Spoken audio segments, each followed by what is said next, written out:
All right, so we are going to get into chapter number 5, which is properties of enzymes. Now, there's a lot to process with this, so I think that this is definitely a chapter in a video that you're gonna probably want to like scrub through and run back parts of it.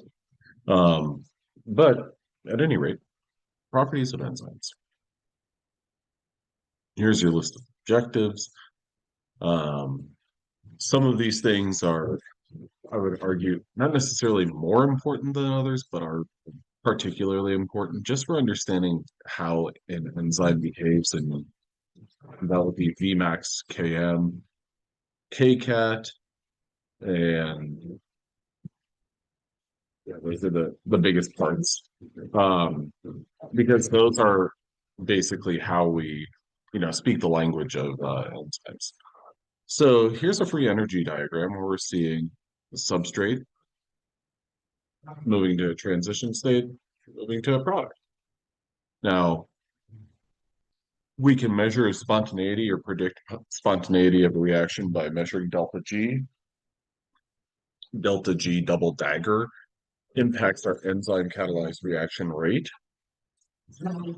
And these things do not impact one another because remember, delta G is the free energy difference between our substrate and our product, whereas delta G double dagger is our substrate to our transition state. Now, in an uncatalyzed reaction, you'd expect that to be high, and in a catalyzed reaction, it's going to be considerably lower because, well, that's what the enzyme is doing. It's lowering the activation energy. Now, what enzymes are going to do is they're going to speed up a reaction. And so here what we see is a non-enzymatic uh, rate constant and then an enzymatic rate constant. And we can see the catalytic proficiency, or basically the rate at which, or the rate constant, how much that rate constant increases. And if you're to compare like specific rates of reactions for a catalyzed and an uncatalyzed reaction, they're even more dramatic than this. Now, enzymes, what they're going to do is they're going to bind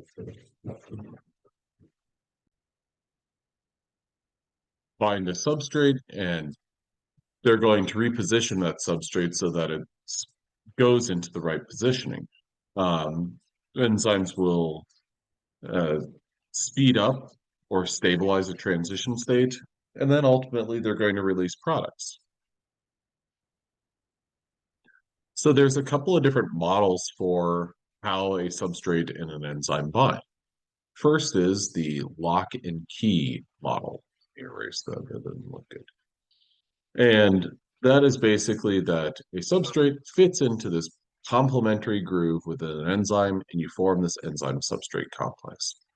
Another model for substrate binding is known as the induced fit model. And this model takes a substrate and an enzyme with, well, a binding site that doesn't necessarily uh, resemble something complementary. However, what the substrate's able to do is basically kind of assert itself in some respects so that the enzyme undergoes slight conformational changes. So then we get our enzyme substrate complex. So our two models are the lock and key, where we have complementary sites before the binding, and then the induced fit model, where the enzyme contorts itself and it's complementary to the substrate after binding.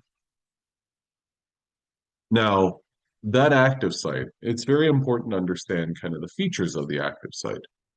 Amino acids come from distant regions of the sequence. So one thing when you think about protein structure and you think about primary sequence versus tertiary sequence, your primary sequence, well, that's a straight line. So amino acid number 1 is very far from amino acid 760. Whereas when this folds, you might have 1 and 760 right next to each other. And so those amino acids, these distant amino acids, can make up and contribute to the same active site. Next, the active site is relatively small, so it's not going to encompass like 35 or 50 amino acids. It's going to be a handful of amino acids. And whenever I say handful, I mean like 5 to 7 or so. The active site is not on the surface. The active site is actually kind of a pocket, typically. It's embedded and it's kind of protected from the exterior or from the surface, not surface exposed. Number four, the substrate binds to the active site through weak interactions. So it's typically going to be hydrogen bonding or hydrophobic interactions. You're not going to have some covalent interactions between your substrate and the binding site because those interactions are going to be strong and those would be difficult to break. Now, the last item is specificity depends on a 3D arrangement of the active site. So the specificity, so how specific the active site is dictated by the basically the positioning or organization of the amino acids within the active site. Enzyme specificity is due to specific interactions of a 3D substrate with a 3D enzyme active site. So here what we have is we've got a couple of different images. We've got alanine oxidase and L-alanine.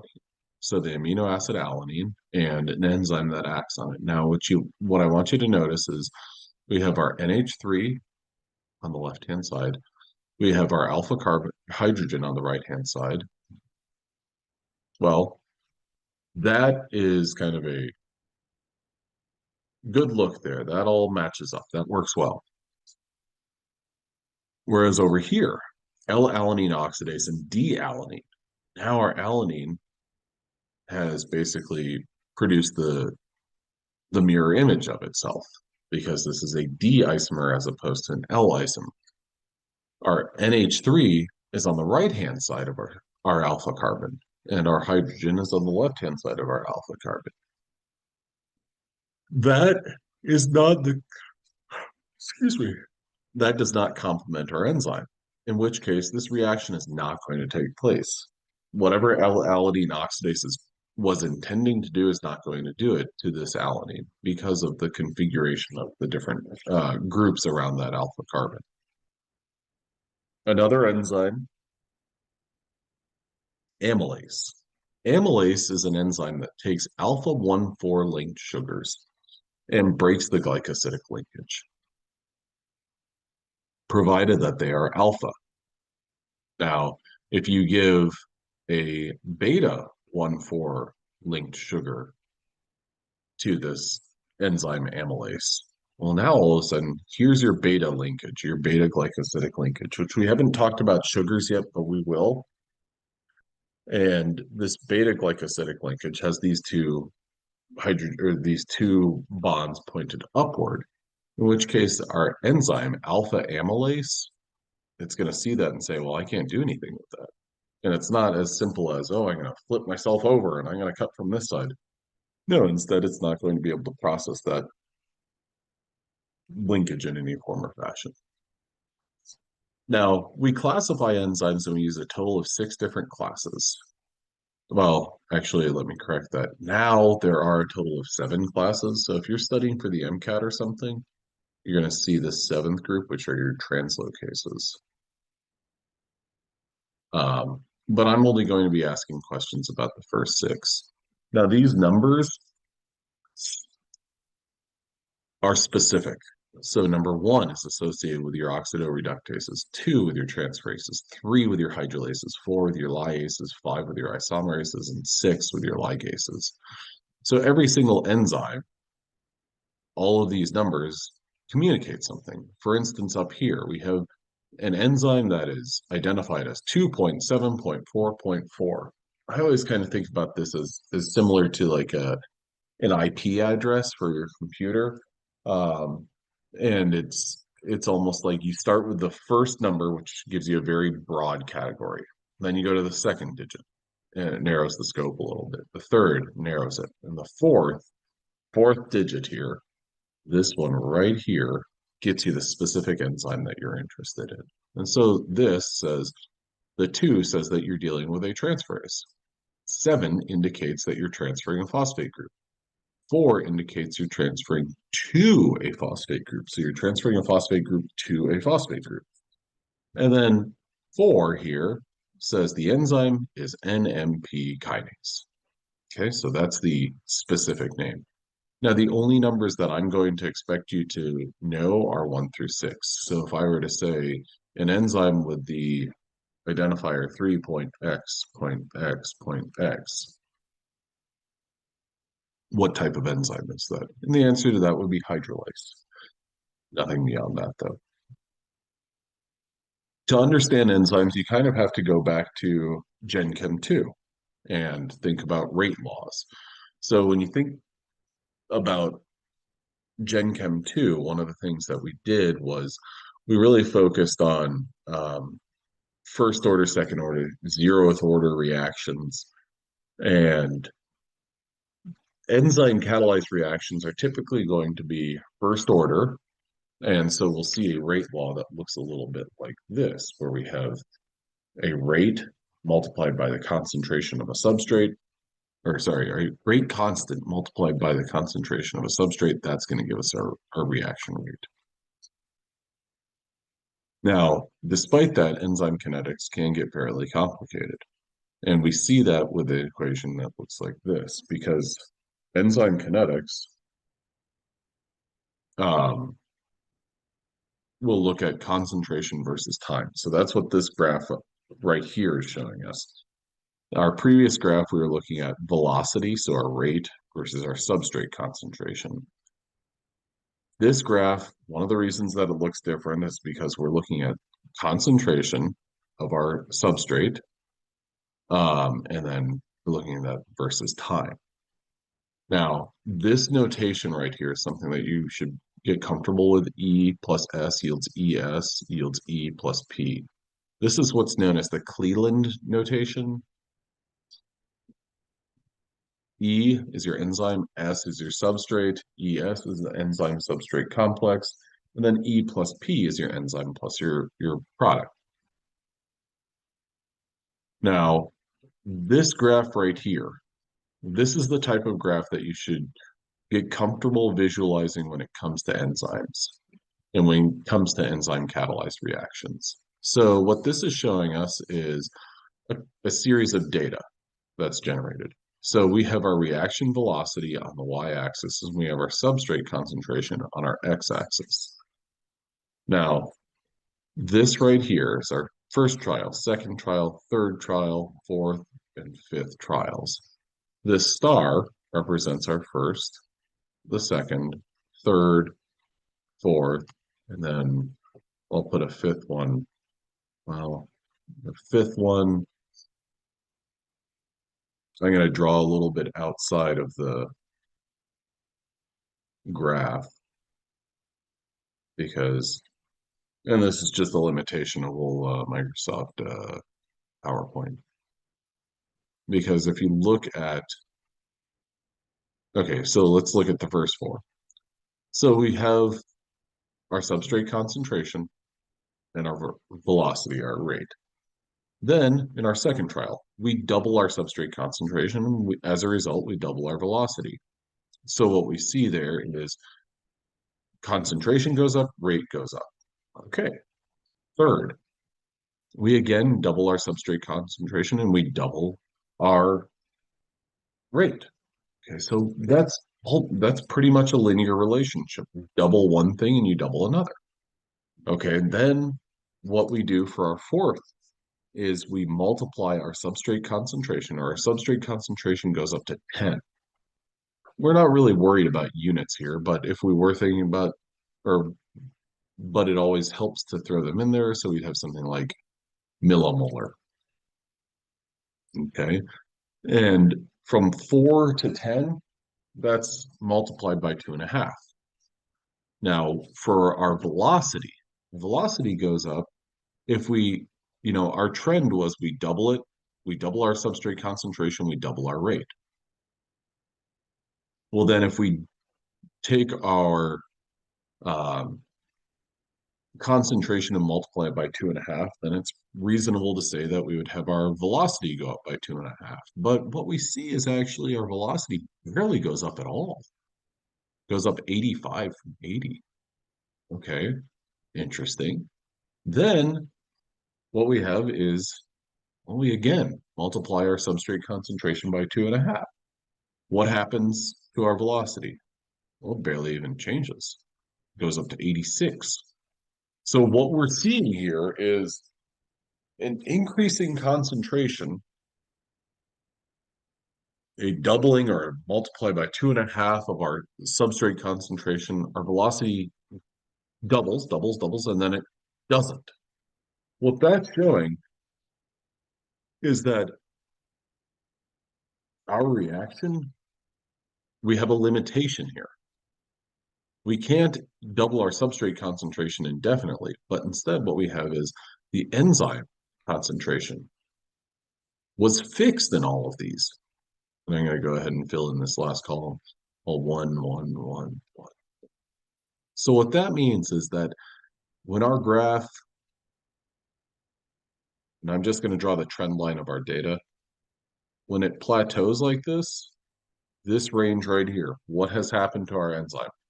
Our enzyme has become saturated.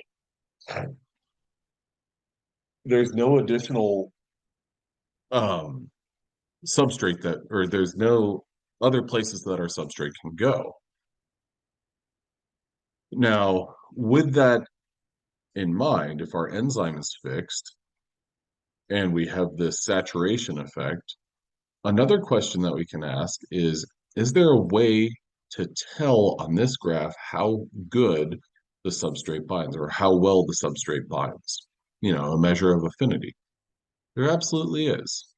And to do that, we look at our data plotted in a Michaelis-Menten plot. So this graph right here, the one that we were looking at where we were relating reaction velocity and substrate concentration, that's a Michaelis-Menten plot. We saw this maximum velocity where effectively our enzyme was saturated with our substrate. To measure our enzyme's binding affinity for our substrate, we take the maximum velocity and we cut it in two.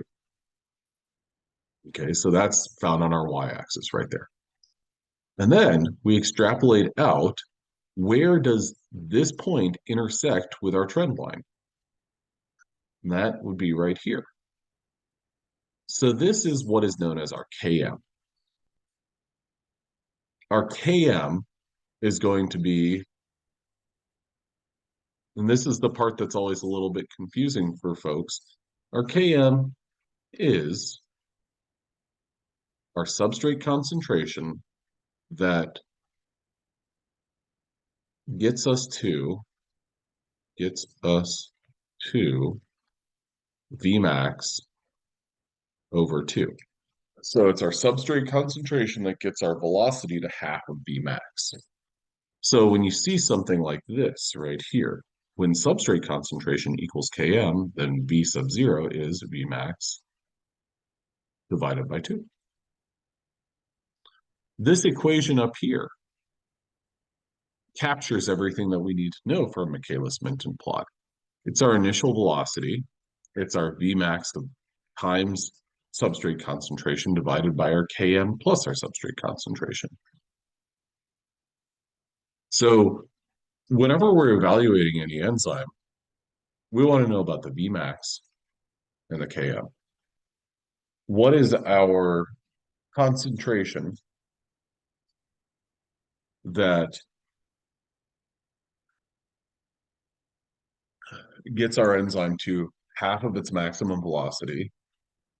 And then what is our maximum velocity? So those are the two parameters that everyone always wants to know about. What are the Vmax and the Km for any enzyme? Because your Km gives you a sense of affinity for a substrate. Now, just as a little bit of an example, I always think about it like this. So let's say that I will mow your lawn. I got my lawnmower, I got my weed eater, I can do the whole thing. and you offer me two currencies as payment. And early in the negotiations for mowing the lawn, I say, listen, I'll do it for $10 million.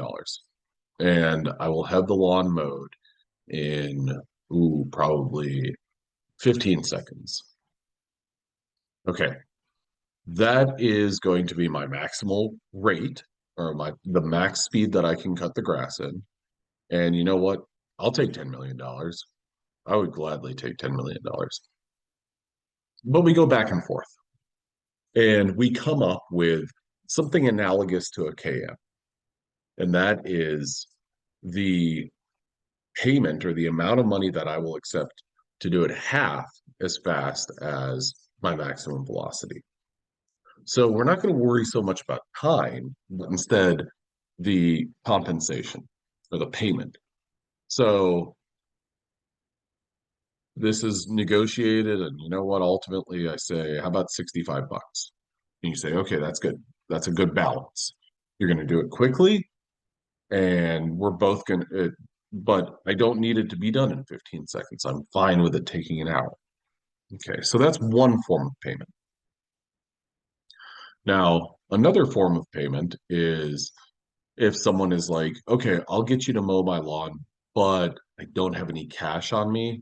Instead, what I have is I have 10 pounds of apples. It's a different payment.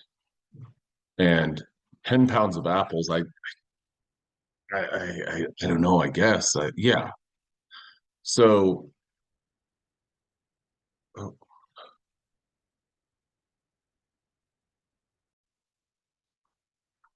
so effectively, when we compare these two substrates, the, you know, or we're treating these currencies as substrates. So whether it's money or it's 10 pounds of apples or something, it becomes a it's almost like a measure of preference. Um, and so if you tell me, hey, $65, I, I'm going to personify this. I'm a person and I'm going to hear $65 and be like, that's something I can gain from. I can buy apples with that. Whereas apples, I might have a lower preference of that. And so if you offer me 10 pounds of apples, I might be like, eh. And so that's not really that interesting to me. However, if you say, listen, rather than 10 pounds of apples, I'm going to give you 10,000 pounds of apples. Then I'm like, okay, now I'll do the job. So, and now I'll do the job half as fast as I possibly can. So we have two different substrates, apples and dollars. The quantity is going to be my KM. So how much or how many dollars or how many pounds of apples are going to get me to do the job half as fast as I possibly can. So when you think about it and when you see a enzyme catalyzed reaction, you have different KMs, you have different preferences. So for example, the first step in glycolysis is catalyzed by the enzyme hexokinase. Hexokinase has multiple different substrates. Glucose is one of them. And then let's say another 6-carbon sugar, mannose. Now, what hexokinase will do is it's going to transfer a phosphate group to each one of these, making glucose phosphate or mannose phosphate. Now, to really kind of entice or incentivize hexokinase to do this, maybe you'll give glucose 10 millimolar glucose. Okay, cool. It can do the reaction half as fast as its maximum capacity. Then for mannose, in that case, it might be like, I need 500 millimolar of glucose or of mannose in order to do that job. the job being phosphorylating a sugar. So I always try to think about Km as like a level of affinity. The lower the Km, the higher the affinity for that particular substrate. And whenever I think about affinity, then it almost becomes like a question of preference. Okay, well, glucose is 10 millimolar, mannose is 500 millimolar. Its preference is to use glucose over mannose. So that's where our differences are. Now, another important kinetic parameter is K sub 2 or Kcat. Um, this is the number of substrate molecules converted to product in a unit time when the enzyme is saturated. So one of the things that makes this a little bit tricky is, or where there's kind of variety, is if you have an enzyme, and this can happen, an enzyme with multiple active sites. Let's think about an enzyme with, let's say, 4 active sites. Okay. Now, Kcat is going to take that into consideration. So I always do a Kcat calculation like this, or say Kcat is equal to the maximum velocity divided by enzyme concentration total. Now, let's say that we have enzymes A and B. And both of these enzymes have a Vmax of 10 units. Okay, so this can convert 10 substrates into products per second.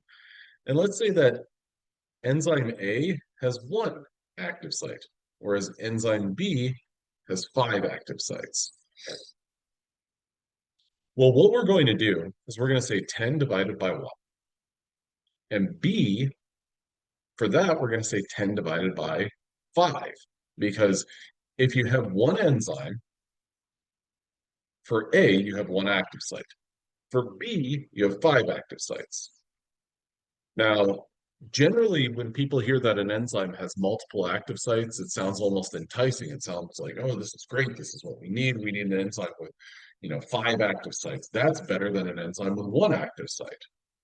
But that's kind of a simplistic story, or that's too simple of a story. So for A with 1 active site and B with 5 active sites, what we want to know is which of these enzymes is better. And that's where we're going to do a Kcat calculation. We're going to say 10 divided by 1. Our Kcat for enzyme A is 10. Our Kcat for enzyme B is 2.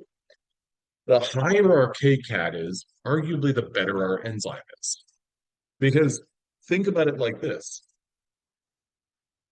Enzyme A, that can convert 10 products or 10 reactants to 10 products, whereas B, it requires 5 active sites working in concert with one another to get those 10 products generated. So those are our differences there. And so the higher the Kcat is, arguably the better the enzyme is. So if you were to compare ribonuclease, which we've talked about ribonuclease, that's the enzyme that Christian Antonsen studied.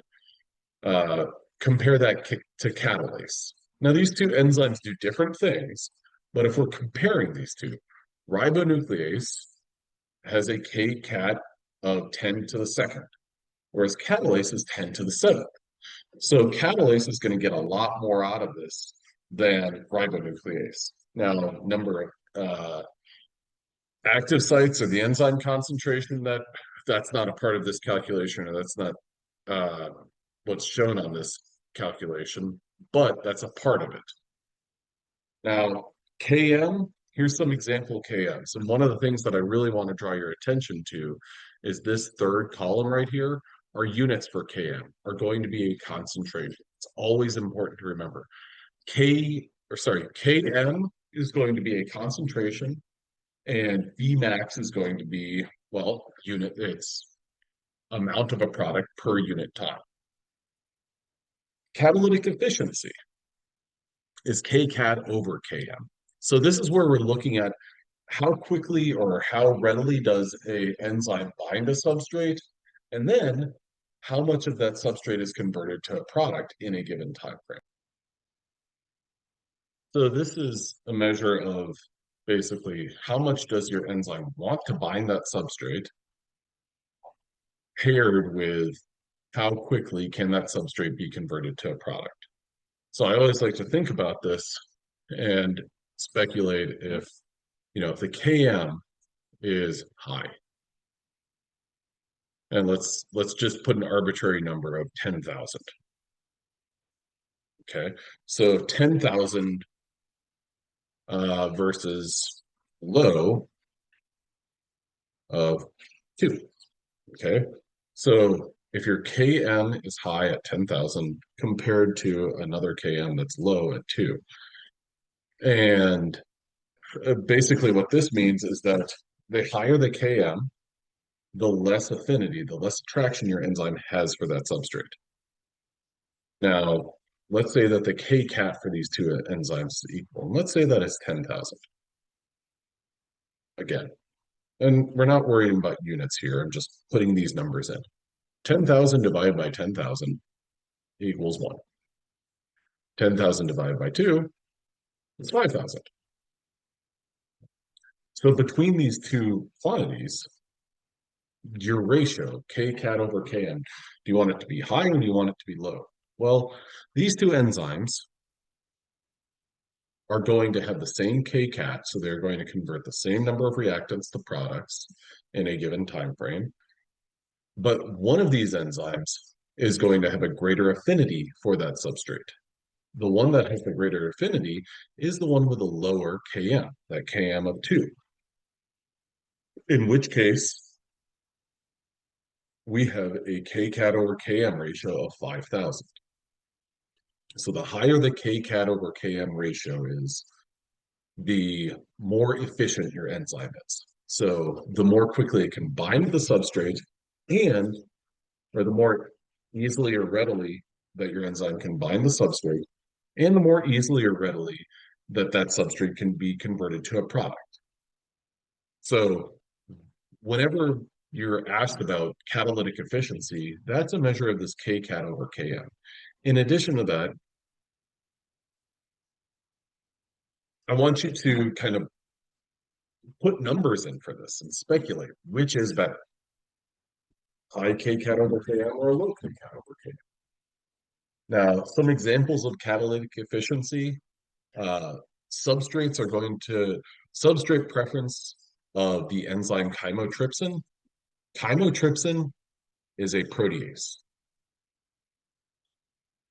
Now, what chymotrypsin does is it's going to seek out a polypeptide, and I'm just going to give the primary sequence of a polypeptide. So let's say that it's GX,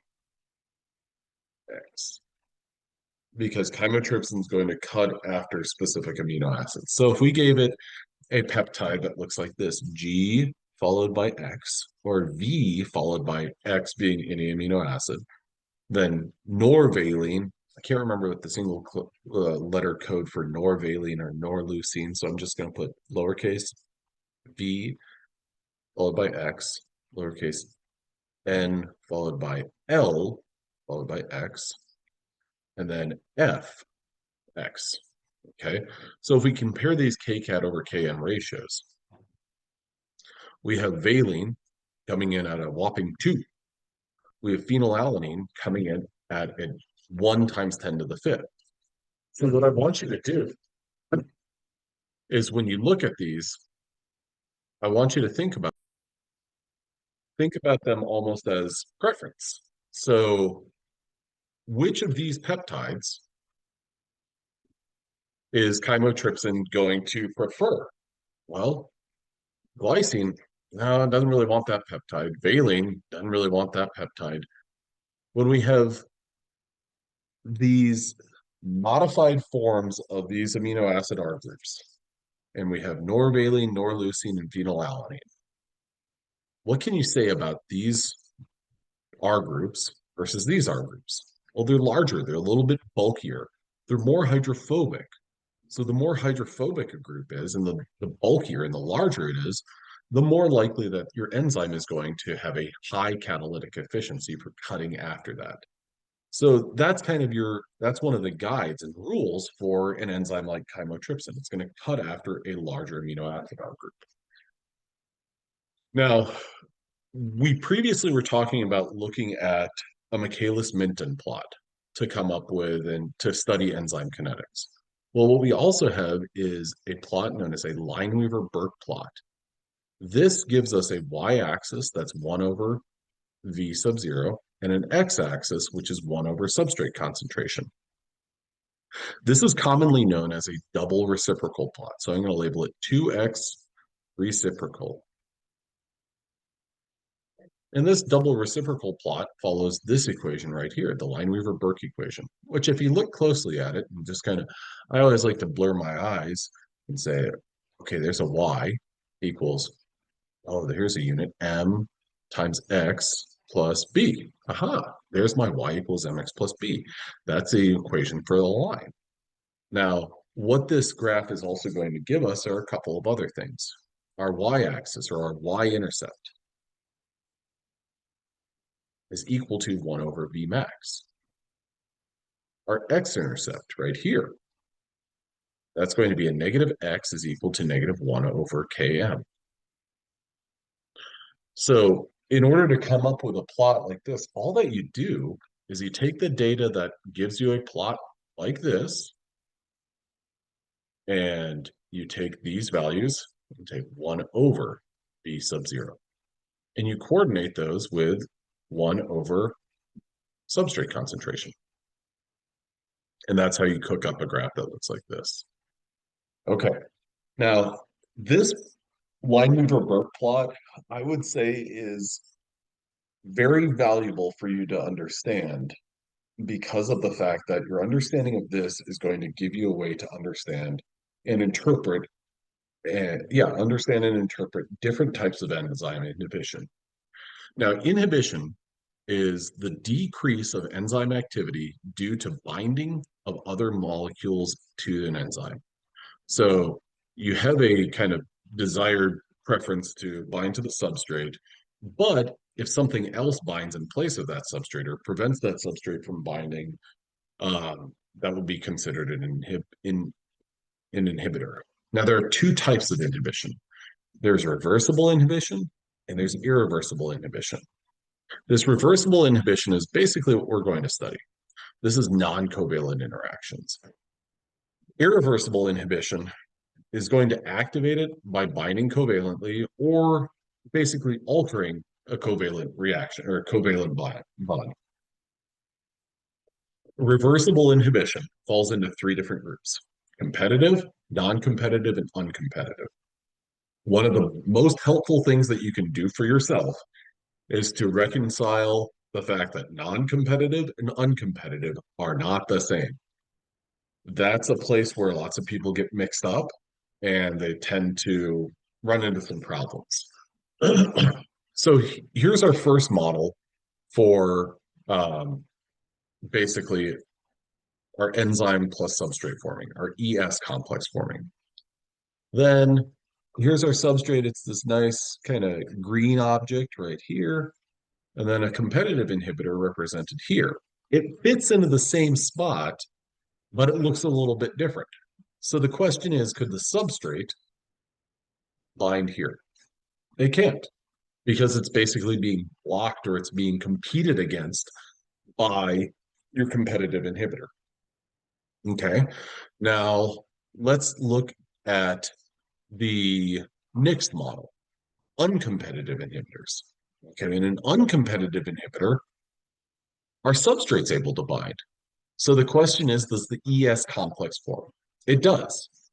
But then when that ES complex forms, something else binds, and that's our inhibitor. So we're going to end up with an ESI complex. Compare that to our competitive inhibitor, where we're going to have an EI complex. Now, our third type of inhibition is a non-competitive inhibitor. In a non-competitive inhibitor, well, a substrate can bind, so we will form ES. But then the inhibitor is going to bind somewhere else. So we're also going to form ESI. Now, the tricky thing about this distinguishing between the uncompetitive inhibitor and the non-competitive inhibitor is basically it's almost like a question of where does the inhibitor bind. Now, these are just models. The molecules that are that behave as non-competitive or uncompetitive inhibitors, they're going to look very interesting and kind of different. A competitive inhibitor is often going to have shape very similar to the substrate. So here we have a natural substrate for, I believe this is a dihydrofolate reductase. We've got 1, 2, 3 rings, and then we've got these negatively charged groups out here, a carbonyl carbon. Okay, cool. Then our inhibitor, methotrexate. 1, 2, 3. We got 3 rings, and we got these negative groups out here. The difference is something like this. We've got a methyl group. And then down here, rather than a carbonyl carbon on this ring, we have an amide. So there are some features that make it a little bit different. It's almost like a decoy, like that methotrexate is going to be like, yeah, hey, it's me, dihydrofolate. And then by the time the enzyme binds it, it's going to be like, it was not me, it was methotrexate the whole time. It's deceptive, it's competitive. Now, the way that we see that play out with a competitive inhibitor graphically with our Michaelis-Menten plot here on the left, I'm going to label that MM, and our Lineweaver-Burke plot or our double reciprocal plot, we have our black line representing no inhibitor. Then we see these green lines where we see an inhibitor. In addition to that, the concentration of these inhibitors, well, they're going to increase. I did that out of order. So here is our first one with the inhibitor, then we increase the concentration, then we increase the inhibitor concentration again. So what you see, and what's a little bit tricky, is that in time, this green line, if we extend this far enough, and we extended this far enough, these two green lines will basically align with that black line. My artist rendering notwithstanding, we are going to eventually reach those same points. So these ultimately what that means is if you look at your y-axis, it's going to be your velocity. Our Vmax with a competitive inhibitor, we're going to have the same Vmax, which is best displayed on a Lineweaver-Burke plot. A Lineweaver-Burke plot, and I'm going to bounce back. My Lineweaver-Burke plot shows that my y-intercept is 1 over Vmax. Here we have a magenta line representing the competitive inhibitor, and then our black line showing no inhibitor present. Our y-intercept right here is 1 over Vmax. Our y-intercept doesn't change in the presence of a competitive inhibitor, therefore our Vmax does not change. Whereas here on our x-axis, here and here respectively, we have -1 over Km. There and there. What does change? This goes from, let's say that's -5, and then this is, let's say that's -2. That would be 1 over 5 and 1 over 2. So this would be 2, and this would be 5. Sorry, that would be 1 over 5 is 0.2, and this would be 0.5. So our Km does change. Our Km goes up. Okay, so with that in mind, Vmax unchanged, Km goes up, and our Km, since that goes up, that means our affinity for our substrate goes down. And that's one thing that's really important to recognize about this sort of inhibition. that a competitive inhibitor, your Vmax is unchanged, your Km goes up, therefore affinity goes down. So a double reciprocal plot, sorry, I had itches. A double reciprocal plot, this is what we're going to be looking at. So there you go. Now, our next type of inhibition, this is an uncompetitive inhibitor. I'm going to bounce back. Uncompetitive, that's what we're looking at. So I'm going to go ahead and draw that over here.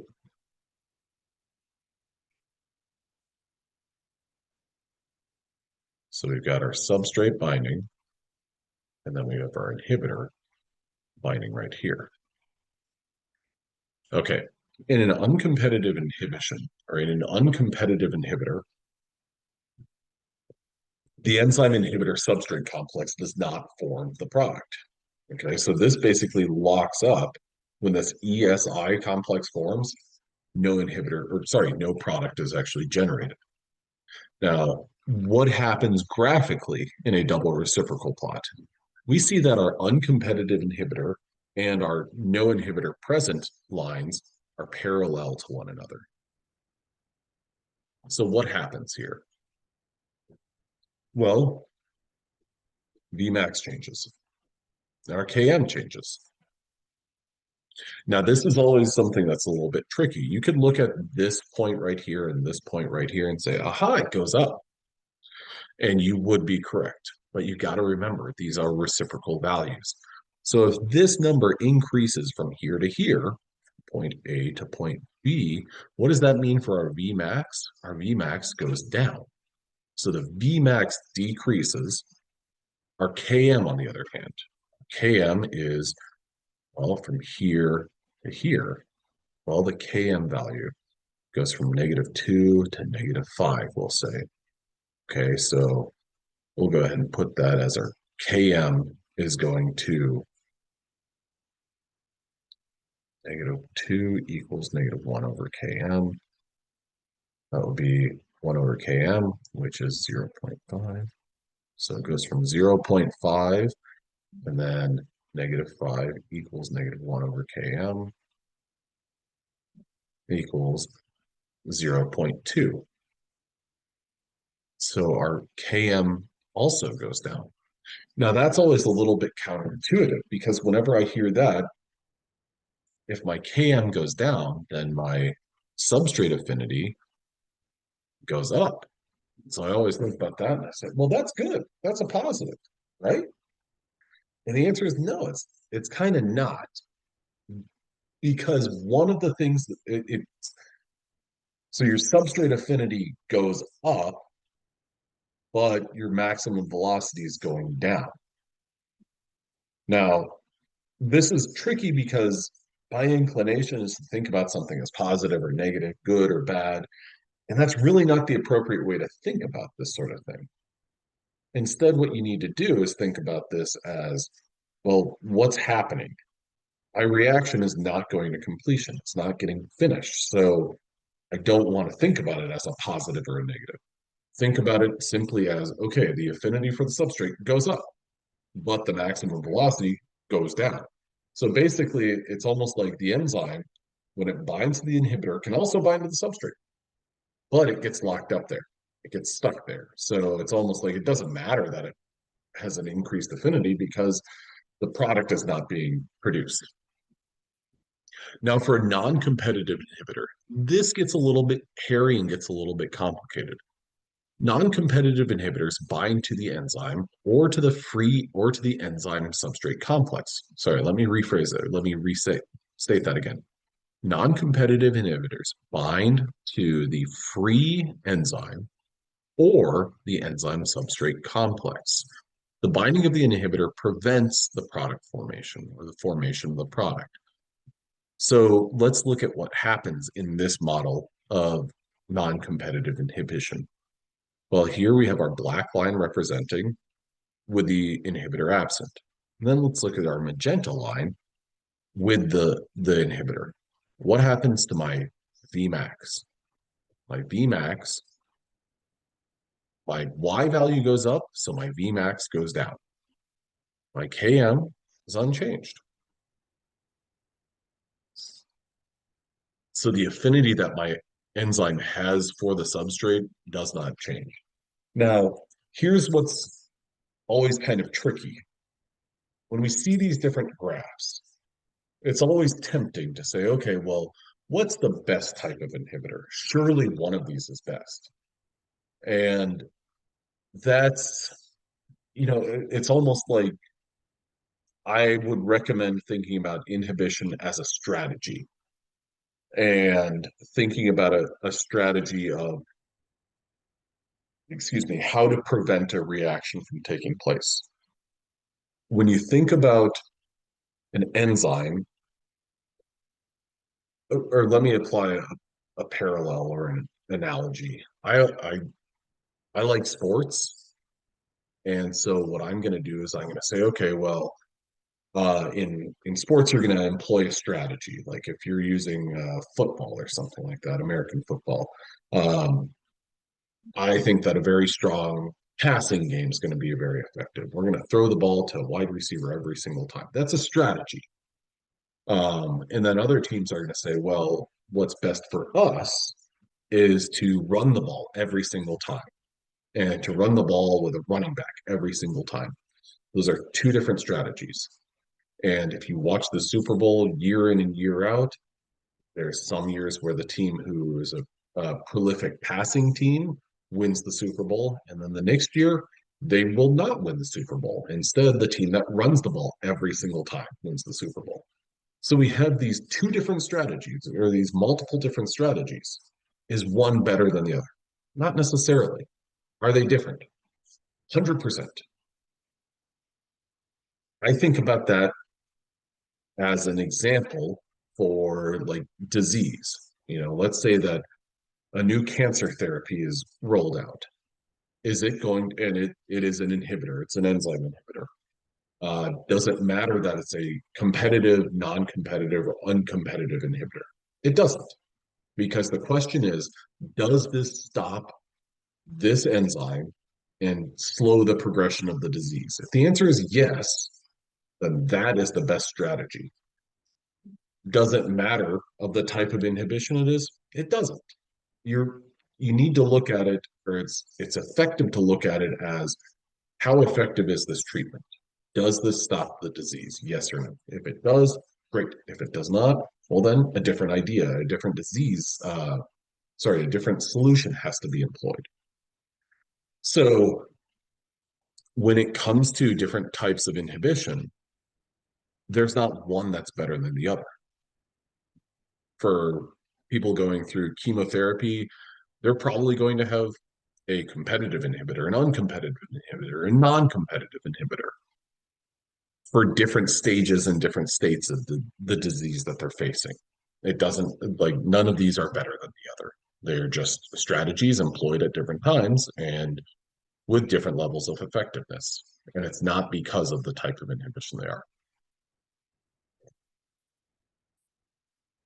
So um, here's a couple of multiple choice questions. Km is A, the 1/2 maximum velocity, B, the rate at which the enzyme binds the substrate, C, a measure of substrate affinity to the enzyme, D, the rate constant for ES to E plus P, and the S needed to reach maximum velocity. Okay, so let's dissect each one of these. This last one, the substrate concentration needed to reach maximum velocity. Well, this is actually infinite because the amount of substrate needed to reach maximum velocity is going to be kind of ever increasing. There's not a fixed amount of that. Now, answer option B. This right here is K cat or K sub 2. Answer option A, the 1/2 maximum velocity.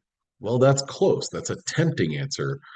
But remember, Km is a measure of substrate concentration. So this one's just like, this isn't, it's always helpful, I think, to think about your multiple choice questions and why is one right or wrong.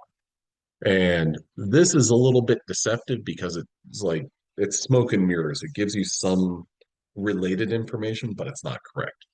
Answer option B, the rate at which the enzyme binds the substrate. That's close and that's tempting, because you know that your answer has to do with, uh, I mean, heck, if you see that capital K, you might be like, ooh, rate. Yeah, that sounds good. But this is incorrect. And then answer option C, that's what we're left with, a measure of substrate affinity to the enzyme. That's our best answer. Okay, next question. In this type of inhibition, the inhibitor can form a complex with the enzyme before the substrate binds. Okay, form a complex before the substrate binds. When we have, okay, we have competitive, non-competitive, uncompetitive. Let's see, forms a complex before the substrate binds. I would hear this and think if something happens before something else, it can prevent that. And so competitive inhibition is really our best answer because if we look back at our different models of inhibition, well, C and D, yeah, sure, the inhibitor might be able to bind, but it might not. And so we didn't really talk about, well, this happens and then this happens because it's not exclusive to that. So, um, yeah, that's what we should be thinking about as a competitive, sorry, as competitive inhibition is our best answer.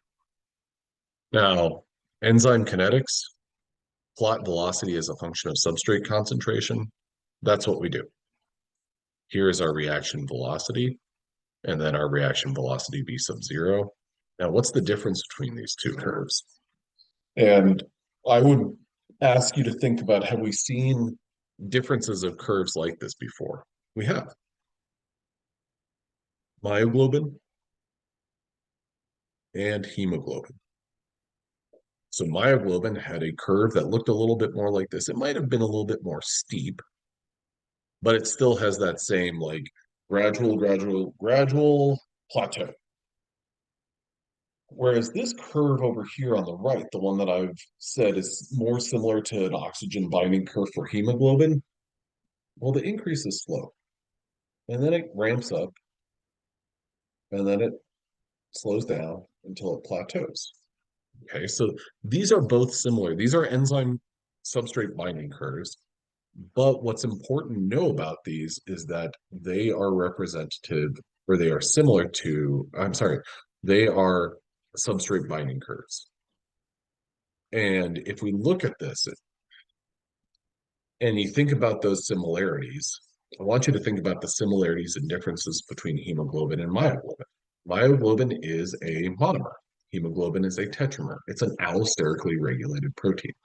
So allosterically regulated enzymes will have binding curves that look like allosterically regulated proteins in the form of hemoglobin. Okay, regulation of enzyme activity. One, we control the amount of an enzyme, or it can control the amount of an enzyme. We can regulate enzyme activity by controlling the amount of the enzyme. Two, we can have allosteric control, allosteric regulators. We saw an allosteric regulator with bisphosphoglycerate, something that favors that T state of hemoglobin. Reversible covalent modification, and four, proteolytic activation. So these different regulations of enzyme activity are really kind of the key points for enzyme activity and enzyme function. So controlling the amount of the enzyme. Well, when we go from DNA to our protein, or actually this is the full life cycle to an inactive protein, we see some of the ways that an enzyme's production is regulated along the way. We've got transcriptional control, so converting a DNA to an RNA. And if you, depending on your memory or familiarity with cell biology, we've got histone. So is this actively being transcribed, yes or no? Then we've got RNA processing control. So sure, an mRNA or RNA transcript's been produced, but has it been cleaned up? Do we have the right splice variants for this mature RNA? Then that mature RNA has to be transported through the nuclear pore complex so that it can actually be brought to the ribosome so it can be converted to a protein. And then that protein over time, well, it has a half-life, and that protein will ultimately be degraded and run off. So there's multiple layers of, or multiple ways in which the amount of this mature protein right here can be produced. And as soon as it's produced, there's a way in which it can be broken down and consumed. Now, allosteric control of an enzyme. So here what we have is an enzyme known as aspartate transcarbamylase. This is an enzyme that what it likes to do is it likes to take carbamoyl phosphate and aspartate and make N-carbamoyl aspartate and H2PO4. So the structure of this protein, it's 3 dimers for R and 2 trimers for C. Your catalytic. So your catalytic and your regulatory domains, or regulatory dimers. So these different parts of the protein come together to make a complete functional protein. Now, the active or the activity curve for ATCase looks a little bit like this. We have the rate of our formation based on the concentration of aspartate. So we have 2 states of this protein, like what we did with hemoglobin, the R state and the T state. So our T state, anytime we talk about an allosterically regulated protein, the T state is our inactive state or our less active state. Our R state is our more active state. So binding of the substrate to our C subunit causes our transition from our T state to our R state, with C trimers becoming separated, which allows the substrate to come together. So basically what we're doing is we're trying to open this cavity and form this cavity so that our substrates can bind. So our catalytic domains look a little bit like this, and here's just another perspective of it, where here's our T state, where our aspartate binding domains have this kind of, they're in closest proximity to one another. When they separate from one another, then we've moved to our more active form of our protein. So we want our catalytic monomers to separate. Now, what we see here is we have aspartate as our substrate. When we have 2 different molecules added. So here is ATP. So let's focus on, actually, before we get to that, let's focus on this line right here. This is our kind of purplish line. As you increase the aspartate concentration, slowly but surely, this line that represents no allosteric effectors present, well, our activity is going to increase as we increase substrate concentration. Now, so what this means is that I'm going to label this reaction 1. Green is going to be reaction 2, and then orange is going to be 3. So 1, 2, and 3. Actually, let me change that. We've got ATP, CTP. I think this is how I want it to look. And for, actually, yeah, we're going to have a fixed concentration. I'll go with rate over here. I need to do this table for all of them. So 1, ATP, CTP, then our rate. So when we give our enzyme, that's my Vmax right there. When we give our enzyme nothing but aspartate, we're able to get some activity on it. Okay. Now, when we set up a reaction where we have 1 unit or 1 micromolar of ATP, in this reaction right here, our ATP concentration is fixed. So basically what we're doing is we're saying, how does the addition of ATP, in addition to our normal substrate of aspartate, how does our rate increase? Does it increase? And the answer to that is yes, it does. What we see is the difference between these lines. We see that ATP kind of has a positive effect on our protein's ability to catalyze our reaction. So the addition of ATP is going to make it more or make it more possible for aspartate, our natural substrate, to bind, so our activity is going to go up. CTP has a similar effect. At the end of the day, CTP and ATP are both going to have a positive effect. However, ATP is going to make this transition from T to R much more rapid. So ATP causes our T to R faster than CTP. So for our two different reactions, this would be 3 and this would be 2, what we have is trials in which we have fixed the amount of CTP and where we fix the amount of ATP. And ATP has a positive effect. CTP does too, but ATP's effect is much earlier. So binding of ATP to the R subunit causes that T to R shift. So this is kind of confusing because our R state or our R subunit is our regulatory subunit. So ATP will bind to that and speed up that transition from the T to the R state. Binding of CTP to the R subunit causes a shift from the R state to the T state. So CTP's concentration is going to have a little bit less of an impact. However, when we get to this later portion, then we are able to tease out that additional activity. So to a degree, CTP is going to have an inhibitory effect because it's going to have that earlier phase where this region right here, where our activity is a little bit lower.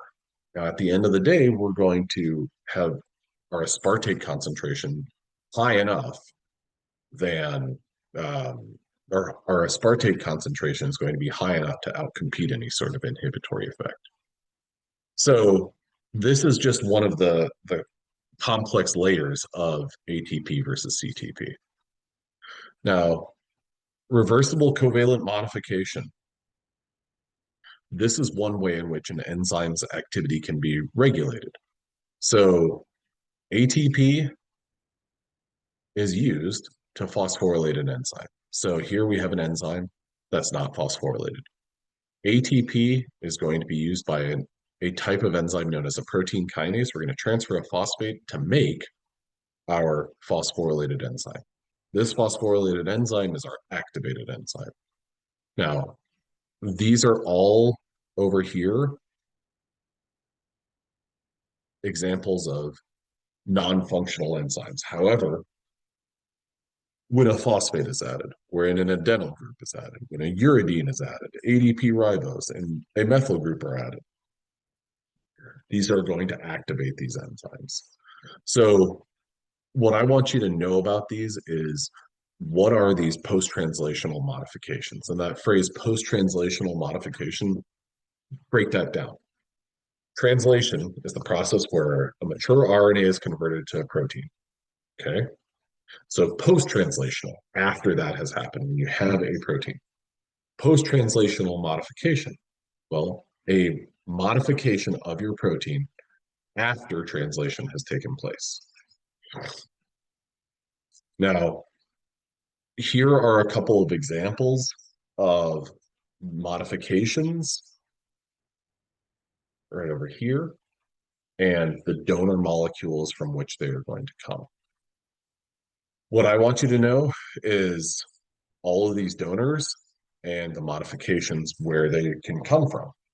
Now, the functions or the outcome of these different modifications are pretty variable. You can have regulation of the cell cycle, and this is not a limitation, but these are things that you see pretty regularly. Uh, Control the cell cycle, glucose homeostasis, DNA packing, signal transduction, transcription, signal transduction, blood clotting, blood clot formation. These are all examples of modifications. Now, another way that a functional protein, can be modified is through a process known as proteolytic cleavage. So this is a protease known as prothrombin. Prothrombin is inactive because it is a protease. What it likes to do is go around and cut up peptide bonds. Now, prothrombinase is an enzyme that's going to cleave prothrombin, and it's not going to cleave it up and dissect and like destroy it, but instead it's going to activate it. So the type of bond that is broken in proteolytic activation is a peptide bond. So this is an irreversible activation.